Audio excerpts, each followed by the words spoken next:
नमस्कार साथियों, मनोविज्ञान की ऑनलाइन क्लास में आपका स्वागत है।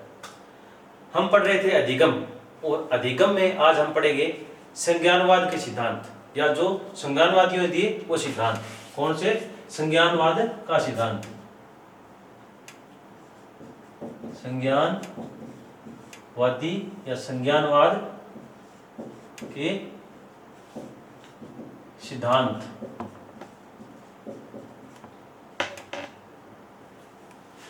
संज्ञानवादियों का नाम आते ही हमारे दिमाग में 3-4 मुख्य मनोवैज्ञानिकों के नाम आ जाते हैं। जैसे सबसे ऊपर मैक्स वर्दीमर,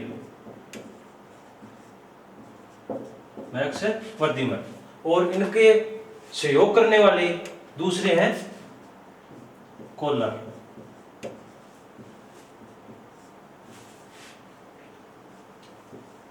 कुर्ट कोफ्ता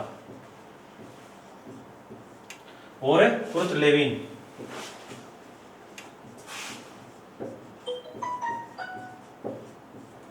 ये मुख्य मनोवैज्ञानिक थे जिन्होंने इन्होंने जो सिद्धांत दिए, इनके सिद्धांत को क्या कहते हैं? संज्ञानवाद या संज्ञानवादियों के सिद्धांत। अधिगम के अंदर इनका क्या मानना था? इनका मानना था कि जब अधिगम सूझ या अंतर्दृष्टि या संवेदना के आधार पर होता है तो हम क्या कहेंगे? उन्हें संज्ञानवाद कहेंगे। जो इस सिद्धांत पर चलता है उन्हें हम संज्ञानवाद कहते हैं। इनमें मुख्यतः जिसने प्रयोग किए उनके अंदर कोहलर का नाम आता है। पहला कौन सा है? सूझ का सिद्धांत, सूझ या अंतर्दृष्टि का सिद्धांत। सूझ या अंतर्दृष्टि का सिद्धांत किसने दिया? तो हमारे मन में आना चाहिए कौन थे? कोहलर। प्रयोगकर्ता कौन थे? कोहलर।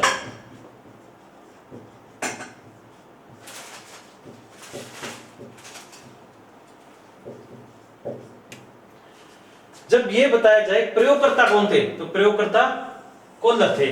और जब नाम आ जाए कि इस सिद्धांत के प्रवर्तक कौन थे, तो प्रवर्तक नाम आए तो क्या होना चाहिए? प्रवर्तक थे वर्दीमर। और इसमें तीसरा नाम है सहयोगकर्ता। सूझ के सिद्धांत के सहयोगकर्ता कौन थे? तो हमारा उत्तर होना चाहिए कुर्ट कोफ्का। ये तीनों वैज्ञानिक ने मिलकर एक प्रयोग किया। प्रवर्तक कौन थे? वर्दीमर। प्रयोगकर्ता कोहलर। और सहयोगकर्ता कौन थे? कुर्ट कोफ्का। इन्होंने क्या सिद्धांत दिया कि इन्होंने एक चिंपांजी पर प्रयोग किया। किस पर प्रयोग किया? चिंपांजी पर। और उनकी सूझ के ऊपर इन्होंने अपना प्रयोग किया। प्रयोग करने वाले कौन थे? कोहलर। और कोहलर थे अमेरिका के रहने वाले। कहां के रहने वाले थे? अमेरिका के। इन्होंने क्या प्रयोग किया कि चिंपांजी, कोहलर पहले अमेरिका की आर्मी में सम्मिलित थे। उस दौरान उनको एक बार क्या हुआ, एक टापू पर जाने का मौका मिला। और टापू पर उन्होंने देखा कि बहुत सारे चिंपांजी थे, और उन्होंने चिंपांजी के ऊपर अपना प्रयोग किए। कितने प्रयोग किए? 2 प्रयोग किए। चिंपांजी पर प्रयोग किए। कितने प्रयोग? 2 प्रयोग। किसके ऊपर किए? चिंपांजी। और क्वेश्चन कई बार आता है परीक्षा में कि चिंपांजी का नाम क्या था, कि कोहलर ने जिस चिंपांजी पर प्रयोग किया उसका नाम बताओ। तो अपना उत्तर होना चाहिए सुल्तान। सुल्तान नाम के चिंपांजी पर अपना प्रयोग किए। इनका प्रयोग क्या था? इन्होंने अपने प्रयोग में बताया कि एक बार एक चिंपांजी को एक पिंजरे में डाल दिया जाता है, और पिंजरे में क्या था? 2 बड़े बॉक्स छोड़ दिए जाते हैं, और ऊपर केलों का गुच्छा लटकाया जाता है। अंदर कौन था? चिंपांजी।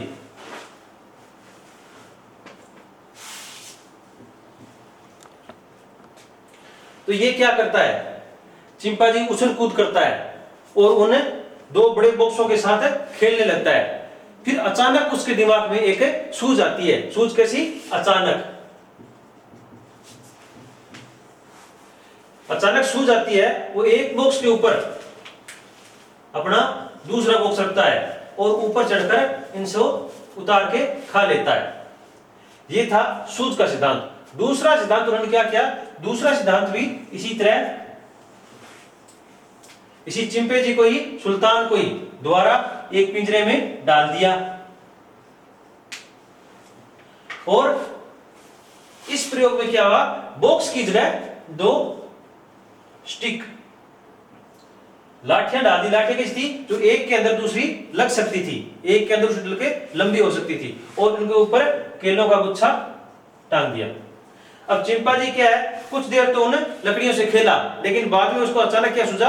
उन्होंने दोनों को जोड़ दिया और जोड़कर केलों को गुच्छों को प्राप्त कर लिया। तो क्या हुआ? सूझ। अचानक उनको सूझ हुई।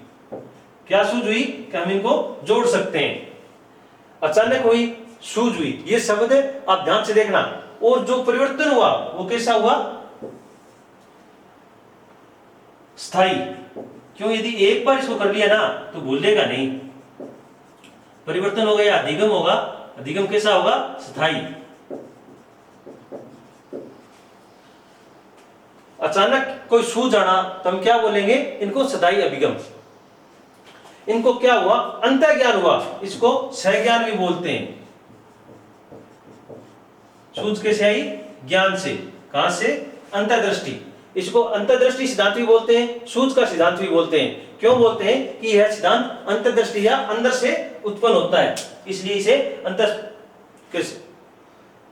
अंतर्दृष्टि का सिद्धांत भी कहते हैं। यह था हमारा कोल्लर का प्रयोग। कोल्लर ने किस पे प्रयोग किया? सुल्तान नाम के चिंपैंजी पर।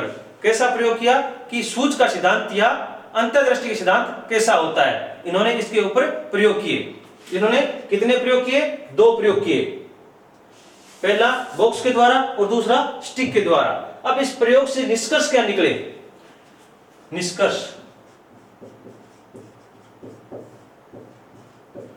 निष्कर्ष में हम पहला लिखेंगे, संज्ञानवादियों के अनुसार क्या है? जो अधिगम की प्रकृति कैसी होगी? अधिगम की प्रकृति संज्ञान से हुई। जब प्रकृति कैसी होगी? संज्ञान की प्रवृत्ति होगी। जो अधिगम है वो संज्ञान की प्रकृति होगी। दूसरा, ये अचानक होते हैं। दूसरा क्या है? सूझ है वो कोई अचानक दिमाग में आती है, हमारे दिमाग में पहले कोई सूझ नहीं होती है। इसके बाद क्या हुआ? जो अधिगम हुआ, अधिगम कैसा था? स्थायी। इसी प्रयोग से हमारा तीसरा निष्कर्ष क्या निकला? अधिगम होते हैं वो स्थायी अधिगम होते हैं। और इसमें जो अधिगम हुआ वह कैसे हुआ? सारा का सारा सूझ के कारण हुआ। तो इसमें सूझ का महत्वपूर्ण महत्व है। निष्कर्ष क्या निकला? कि जो भी अधिगम होगा वो सूझ के आधार पर होगा।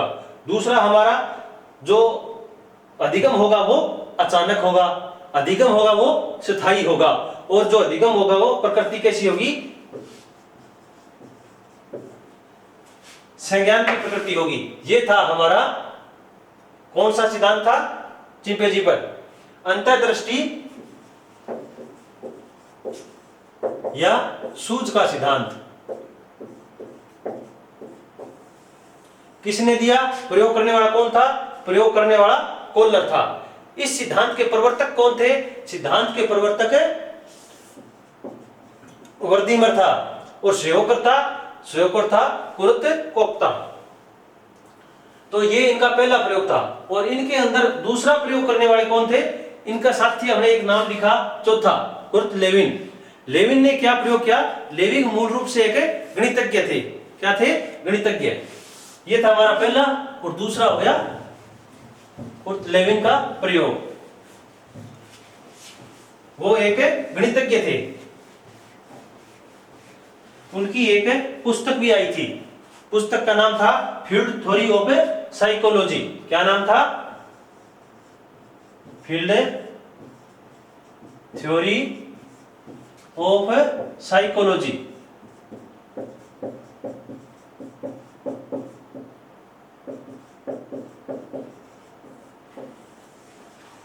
फील्ड थ्योरी ऑफ साइकोलॉजी के लेखक कौन थे? तो हमारा उत्तर होना चाहिए कुर्ट लेविन। इन्होंने एक पुस्तक लिखी, कौन सी थी? Field theory of psychology. Kurt Lewin कौन थे? गणितज्ञ थे।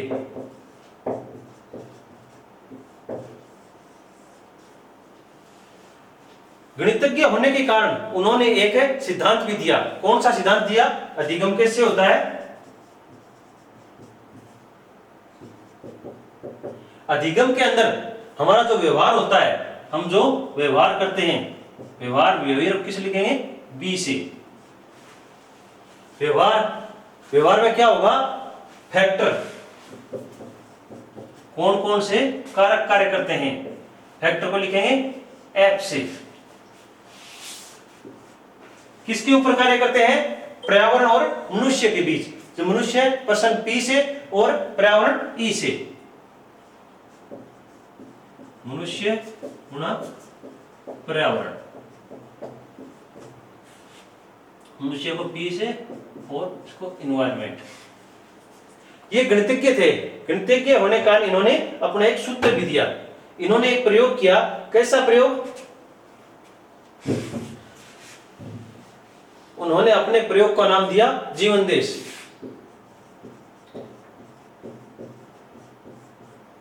जीवन देश, कोई जीव जिस देश जैसे वातावरण जहां भी रहेगा उसका प्रभाव उसके ऊपर पड़ेगा। क्यों पड़ेगा? वातावरण का कुछ दबाव होता है और व्यक्ति की कुछ मांगे होती है। वातावरण का दबाव और व्यक्ति की मांगों की आवश्यकता के अनुसार जो अधिगम होता है उसे हम अधिगम कहते हैं, या जो परिवर्तन होता है उसे अधिगम कहते हैं। अब क्या था कि कोई प्राणी है या कोई व्यक्ति है,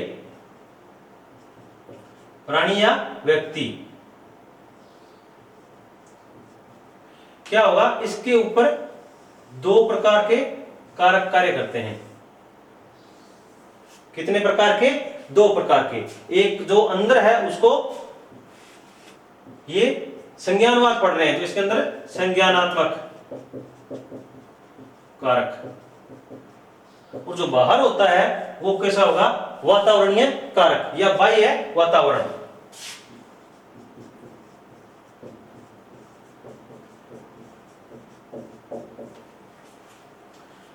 प्राणी के ऊपर इन्होंने अपने प्रयोग में क्या कहा? जीवन देश। इस पूरी प्रक्रिया को इन्होंने जीवन देश बताया है। क्या बताया है? कि कोई प्राणी जो वातावरण में या अपने देश में जहां भी रहता है, उसके जिस देश में रहता है उसका जीवन पर प्रभाव पड़ता है। कैसा प्रभाव? एक तो बाह्य वातावरण।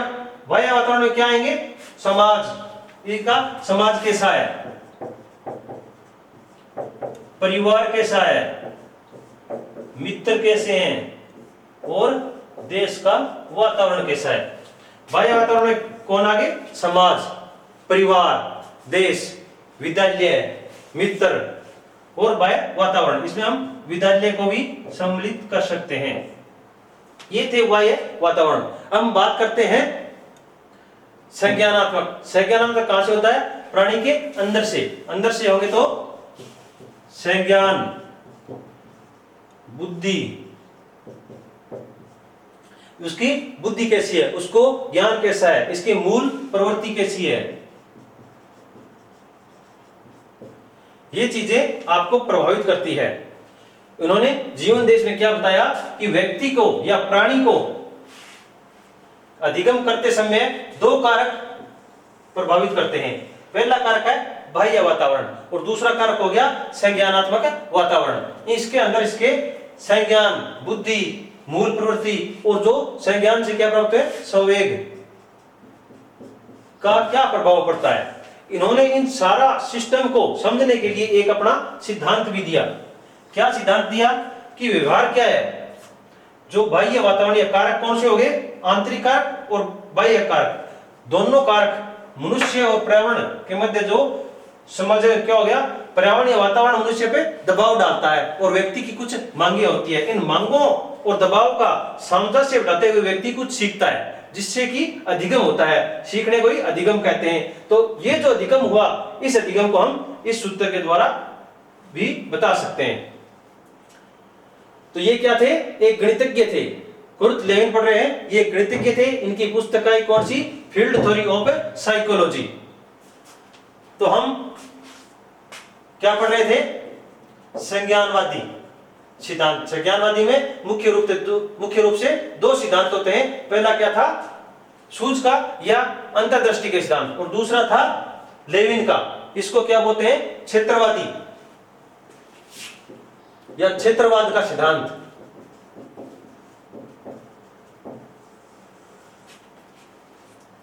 संज्ञानवाद में मुख्य रूप से दो ही सिद्धांत आते हैं जो आज हमने पढ़े हैं।